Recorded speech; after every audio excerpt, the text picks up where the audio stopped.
मैं भारत को भारतीयता की मान्यता के आधार पर फिर से खड़ा करना चाहता हूं, उस काम में लगा। 20 सूत्र लिखे हैं कि भोजन पचेगा तो क्या होगा और भोजन सड़ेगा तो क्या होगा। मैं सड़ने वाले हिस्से की बात कर लेता हूं। वो कहते हैं कि भोजन अगर सड़ना शुरू हुआ तो सबसे पहले गैस बनेगी, वायु बनेगी, वायु, और ये वायु आपकी जिंदगी हराम कर देगी। लेकिन आज के जो सूत्र हैं वो जिंदगी का फंक्शनल हिस्सा है। आप जानते हैं कि कोई भी सिद्धांत होता है उसका एक हाइपोथेसिस होता है और उसका एक फंक्शनल पार्ट होता है। तो आज से जो शुरू हो रहा है वो फंक्शनल पार्ट है। इस फंक्शनल पार्ट में सबसे पहला सूत्र भागवत जी का। भागवत जी के लिए उनके 7000 सूत्र सभी महत्व के हैं, सभी महत्व के। उन 7000 में से मैंने कुछ चुनकर निकाले हैं जो मुझे लगता है 2007 के हिसाब से बहुत महत्व के हैं। हो सकता है 3500 साल पहले कोई सूत्र बहुत महत्व के हों और अब 2007 में हमारी जीवन शैली के हिसाब से वो उतने महत्व के ना हो, क्योंकि भागवत जी ने जिस जीवन शैली में रहते हुए वो सूत्र लिखे हैं वो ऋषि मुनियों की जीवन शैली है। आपकी जीवन शैली और ऋषि मुनियों की जीवन शैली में थोड़ा अंतर है। तो आपकी जीवन शैली के हिसाब से मैंने जो सूत्र निकाले और जिनको मैं महत्व का क्रम देता हूं उसमें सबसे पहला सूत्र, संस्कृत में वो कहते हैं कि पेट जिंदगी भर आपका अच्छा रहे, दुरुस्त रहे। इसका मतलब यह है कि आप जो कुछ भी खा रहे हैं उसका ठीक से आप पाचन करते रहे। वो कई बार ये लिखते हैं अपने सूत्रों में कि खाना महत्व का नहीं है, खाने को पचाना महत्व का है। आपने खाने को खाया ये इतना महत्व नहीं है, जिसको आपने खाया उसको पचाया ये ज्यादा महत्व का है। क्योंकि भोजन पचेगा तो रस बनेगा, उसी रस में से मांस, मज्जा, रक्त, मल, मूत्र, वीर्य, मेद ये सब बनेगा, अस्थियां बनेंगी और वही आपके शरीर के लिए आगे जीवन में काम आएंगे। तो खाया वो महत्व का, उससे भी ज्यादा महत्व का खाया हुआ पचाया। तो वो कहते हैं कि पेट हमेशा दुरुस्त रहे, माने पाचन क्रिया आपकी हमेशा अच्छे से चलती रहे। इसके लिए पहला सूत्र उन्होंने लिखा भोजनांते विषम वारी। ये पहला सूत्र मेरे हिसाब से, उनके हिसाब से नहीं, मेरे हिसाब से पहला सूत्र भोजनांते विषम वारी। इसका सीधा सा अर्थ है भोजन के अंत में पानी पीना विष पीने के बराबर है। सूत्र ये है भोजन अंते, भोजन अंते। आप जानते हैं संस्कृत में मिला के कहने की परंपरा है। भोजन अंते माने भोजन के अंत में, भोजनांते विषम वारी। विष समझते हैं आप, जहर, जहर जैसा क्या है? पानी। भोजन के अंत में पानी जहर के जैसा है, विष के जैसा है। ये सूत्र है। अब इसको थोड़ा व्याख्यायित करता हूं ताकि समझ में आए। भोजन के अंत में पानी विष के जैसा है, ये बात वो कह रहे हैं। इसको समझना चाहिए कि क्या कह रहे हैं। सूत्र उतना ही है, समझने के लिए मैं आपको बहुत उदाहरण दूंगा ताकि आप जल्दी पता कर पाए। भागवत जी ने एक सूत्र में ये कहा है कि हमारा जो शरीर है इसका जो मुख्य स्थान पेट है, इसमें एक स्थान होता है पेट के अंदर, नाभि, लेफ्ट साइड में, नाभि से थोड़ा ऊपर जहां मेरा हाथ रखा हुआ है, इस स्थान को कहते हैं जठर। संस्कृत में कहते हैं जठर, हिंदी में कहते हैं आमाशय। जठर, आमाशय, अंग्रेजी में चाहे तो एपिगैस्ट्रिकम। तो ये जो जठर स्थान है, भागवत जी कहते हैं कि इसमें अग्नि प्रदीप्त होती है, उसी को कहते हैं जठराग्नि। जठर अग्नि, जठराग्नि। तो वो कहते हैं कि जो आपका जठर स्थान है इसमें अग्नि प्रदीप्त होती है और भोजन जो कुछ भी आप करते हैं वो पहले जठर में ही जाता है, आमाशय में इकट्ठा होता है, वहां अग्नि प्रदीप्त होती है। वो अग्नि भोजन का पाचन करती है। यह है महत्व की बात। अब अग्नि प्रदीप्त हुई, आपने भोजन किया, अग्नि प्रदीप्त हुई। और भागवत जी इसके लिए एक सुंदर श्लोक लिखा है, लंबा है लेकिन हिंदी में बताता हूं। वो ये कहते हैं कि खाते ही अग्नि प्रदीप्त होती है, ऐसे ही जैसे आप बिजली के स्विच को ऑन करते ही लाइट जलती है। ये ऑटोमेटिक है, अपने आप होती है। आपने रोटी का पहला टुकड़ा मुंह में डाला और जैसे ही टुकड़े को चबाना शुरू किया, लार बनना शुरू हुआ, तुरंत अग्नि प्रदीप्त हो जाती है पहले ही टुकड़े में। तो ये अग्नि प्रदीप्त हुई। अब आप जो भोजन कर रहे हैं ये इस अग्नि के प्रभाव में पचेगा। तो भोजन के पचने की क्रिया में पहले भोजन रस में बदलेगा। पहले पेस्ट बनेगा, जैसे टूथपेस्ट की कंडीशन होती है वैसा बनेगा, लुगदी जैसा। फिर उसमें से रस बनेगा, फिर रस में से सब कुछ बनेगा। तो वो कहते हैं कि आपने जैसे ही भोजन किया अग्नि प्रदीप्त हुई। अब ये अग्नि भोजन को पचा रही है और आपने भोजन पूरा करते ही पानी पी लिया, गट गट गट गट गट गट। तो क्या हुआ, अग्नि शांत हो जाएगी। आपके रसोई गैस में चूल्हा जल रहा है गैस का, और जलते हुए चूल्हे पर पानी फेंकिए तो बुझ जाएगा। अग्नि का पानी से मेल नहीं है, दुश्मनी है। तो आपके पेट में खाना खाते ही अग्नि जल रही है, अब आपने पीछे से गिलास 2 गिलास पानी पी लिया, कोई लोग तो लोटा भर के पी लेते हैं, कई लोग तो भोजन से ज्यादा पानी पी लेते हैं। तो ये जो पानी गया इसने अग्नि को शांत कर दिया। अब अग्नि शांत हो गई तो फिर भागवत जी कहते हैं भोजन पचेगा नहीं, वो सड़ेगा।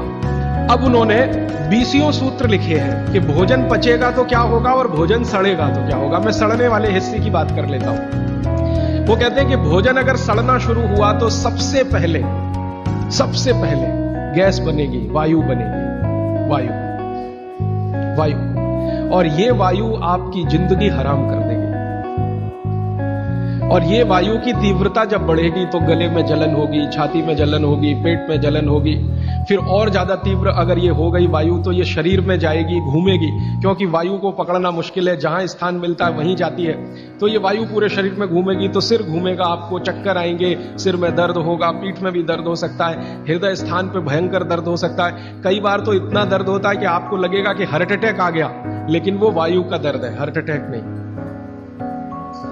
और ये जो वायु बनी भोजन के सड़ने से, इसी वायु में से भागवत जी ने सूची बनाई है कि 103 रोग पैदा होंगे।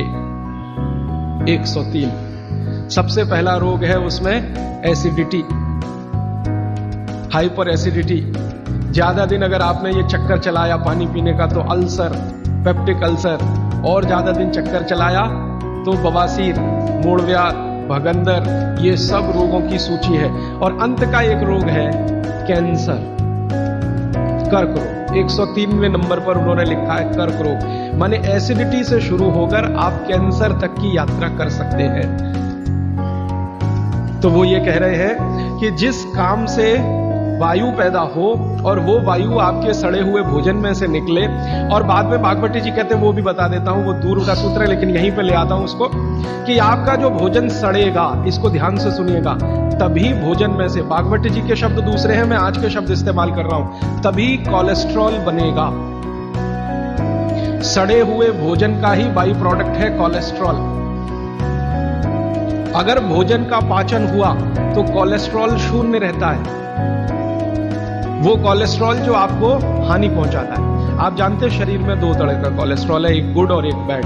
अच्छा कोलेस्ट्रॉल माने HDL, हाई डेंसिटी लिपोप्रोटीन। खराब कोलेस्ट्रॉल माने LDL और उसका छोटा भाई VLDL, very low density lipoprotein. तो भागवत जी कहते हैं कि ये जो खराब कोलेस्ट्रॉल है वो रक्त में तभी आता है जब भोजन पेट में सड़ता है। इसका माने जिनको कोलेस्ट्रॉल बढ़ रहा है या बढ़ा हुआ है वो ध्यान दें, उनको भोजन पच नहीं रहा, उनका भोजन सड़ रहा है।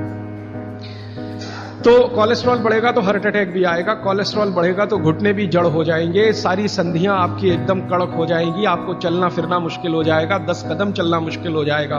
तो वो ये कहते हैं कि जब 103 बीमारियां एक छोटी गलती से आती हों तो वो गलती कभी करना नहीं, माने भोजन के बाद कभी पानी पीना नहीं। और एक 2 चीजें हैं इसी क्रम में कि किसके साथ क्या खाएं, किसके साथ क्या नहीं खाएं। घर में कभी भी आप कोई ऐसी चीज बनाएं जो तासीर में गर्म है, उसके साथ ठंडी चीज कोई ना हो। जैसे आजकल मैंने देखा है, हम गरम गरम खाना खा के आइसक्रीम जरूर खाते हैं, अपना सत्यानाश करते हैं। और ये सत्यानाश कैसे होता है? कोई आपको शादी में बुलाता है इनविटेशन देके कि आइए और हमारे यहाँ गरम डिनर खा के आइसक्रीम खा के मर के जाइए, और एक नहीं खाइए, डबल खाइए। और मैंने तो पंजाब में ऐसे भी महान महान लोग देखे हैं कि आइसक्रीम में गरम रसगुल्ला डाल के खाते हैं। महामूर्ख लोग, पता नहीं कहां से आए। गरम गरम रसगुल्ला एकदम ठंडे आइसक्रीम में डाल के खाते।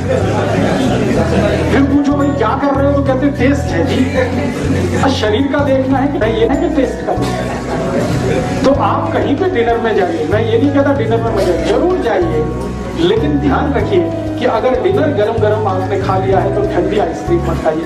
और कई लोग पंजाब में ऐसे हैं, याद ही नहीं रखते, अभी चाय पी अभी आइसक्रीम खा लेंगे। हाँ, उनको बिल्कुल 1 मिनट नहीं लगता। चाय पी के निकले, कहीं आइसक्रीम खा के आ गए, आइसक्रीम खा के आ गए, इधर चाय पी ली या इधर कॉफी पी ली। तो चाय और कॉफी दोनों गर्म है और आइसक्रीम बहुत ठंडी है, इनका कॉम्बिनेशन नहीं है, बहुत तकलीफ होती है शरीर। 1 घंटा कम से कम। गर्म चीज खाने के 1 घंटे के बाद ठंडी चीज, या ठंडी चीज खाने के 1 घंटे के बाद गर्म चीज। और वैसे मैंने कल आपको सूत्र बताया था, ठंडा कुछ खाना ही नहीं है, क्योंकि आइसक्रीम तो 10 डिग्री से कम की है, वो शरीर को तकलीफ ही देने वाली है। तो आप बोलेंगे फिर आइसक्रीम को कैसे खाएं? गर्म करके खाइए। अगर आइसक्रीम खानी है तो उसको गर्म कर।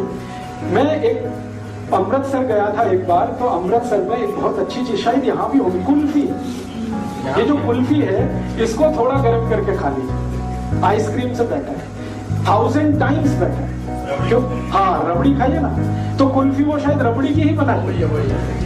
खूब दूध गर्म करके रबड़ी जैसा हो जाता, फिर कुल्फी जमाते। तो कुल्फी को थोड़ा गर्म करेंगे तो रबड़ी जैसा ही हो जाता, वो खाने लायक है। माइक्रोवेव से अच्छा है गैस का चूल्हा।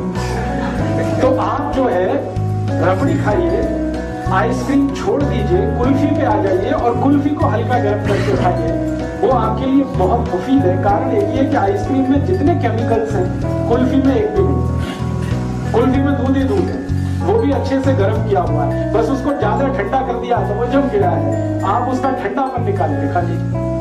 हाँ। और नहीं तो एक आखिरी ऑप्शन बताता हूँ, खाना ही है आपको, तो मेरा ये कहना है कि उसको सलीके से खाइए। जैसे आप कुल्फी खा रहे हैं ना, तो उसका तरीका ये है कि पहले उसको मुंह में रखिए थोड़ी देर, कुल्फी का टुकड़ा काट के मुंह में रखिए और उसको घुमाइए, तो जो लार है वो उसको अपने आप गर्म कर देगी। जब हल्की गर्म हो जाए फिर अंदर रखिए। ये लास्ट ऑप्शन है। जब खानी ही है तो मेरी बात तो मानिए, उसको गर्म करके खाइए। खानी ही है तो थोड़ी देर मुंह में रखिए, उसको घुमाइए, थोड़ी लार से गर्म हो जाएगी।